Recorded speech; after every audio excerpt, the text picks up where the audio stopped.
Okay, got one of my favorite typewriters. If you've watched my videos, you know I'm a huge fan of the Electras. So, but honestly, this is going to be my first typing demo on it, so I haven't seen how well this one works. But I sure love the Electras. Let's go ahead and take a look around. This one has been repainted purple. We're really careful. I know there's arguments out there about, do you paint typewriters, don't you? And we're kind of on both sides of the issue on that. There's certain typewriters we won't touch. We will not paint them just because we think it takes away the value of it. But we will paint the Smith Corona electric typewriters and some of the manuals from the 60s and 70s. Basically anything older than the 60s, we don't repaint unless it's just in horrible condition, because we do believe it takes away the value.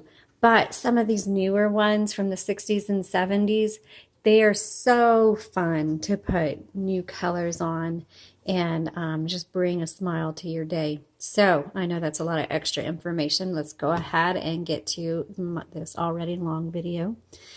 This has a 12-inch carriage. As you know, I really like that for crafters.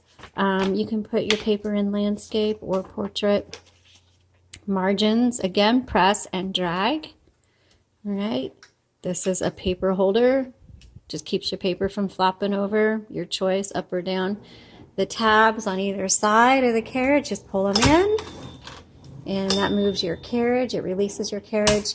You hear the bell whenever you get close to your margin. Bing, it'll go off to let you know you're close to your margins. Once you're at the end of your margin, let's turn this on, and you want to move further and you can't, you just hit margin release, and then you just keep going. Okay, let's turn that back off. This is an electric typewriter with a manual return. Kind of the best of both worlds. So 1, 1.5, 2, that means when you hit the return handle, it will advance however, either 1 line, 1.5, or 2 lines.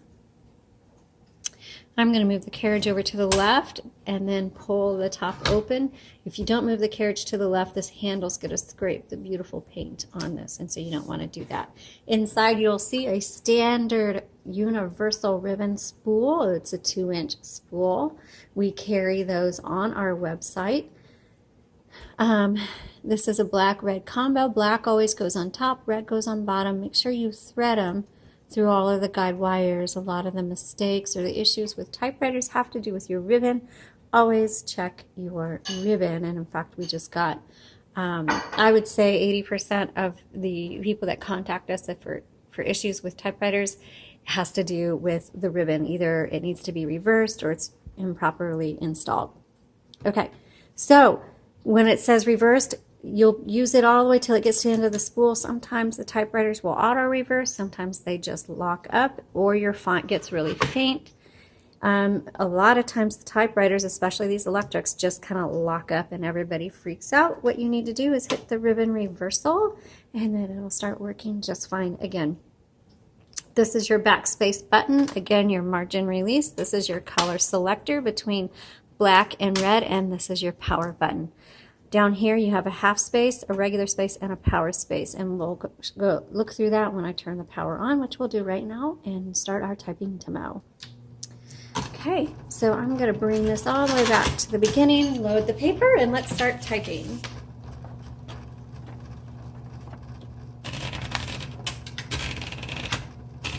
And you can see how crooked I made that. So that's where this little handle on the right side comes in handy. Pull that forward to release the tension. Move the paper. And now you're ready to go. So I haven't checked, but I think this is a 1970s, probably because of this design right here is usually a 70s. Smith Corona, I misspelled that. Electra 120.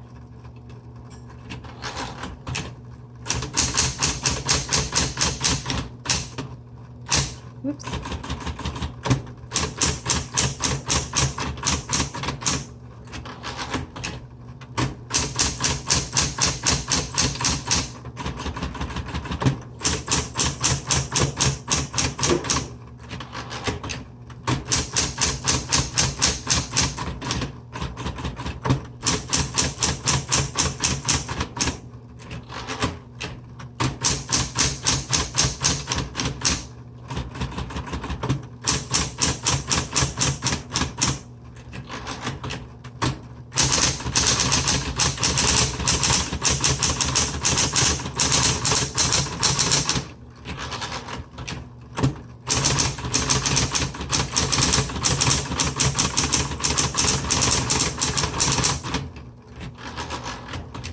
let's try the red ribbon.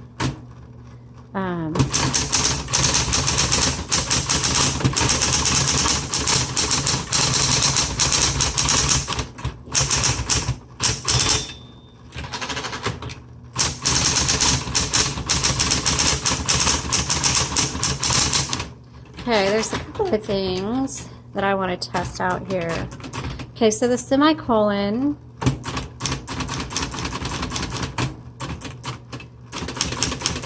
Gosh, that works.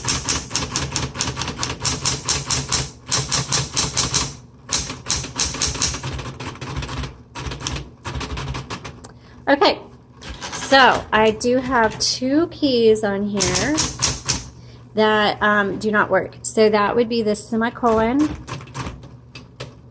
and the dash. Do not work on this typewriter. So this does not get an A from me. Otherwise, it still types very well, as you could tell. But when I was typing, I could feel the difference. So those two keys are not... yes, those two keys are not functioning. Now, there are a couple keys that you can hold down for auto repeat, and that's the period, which that is not perfect. And the X works fine. So the period is intermittent. The semicolon and the dash do not work. Here's your half space, regular space, power space. So this would be a good crafting typewriter. And I wouldn't write a book on this, or if you don't use those two characters, then you don't have to worry about it. But if you're somebody who likes to use the semicolon and the dash, this is probably not the typewriter for you. But for those of you, it doesn't matter. This is a great typewriter. So hope you enjoyed this. If you have questions, let me know, and have a great day.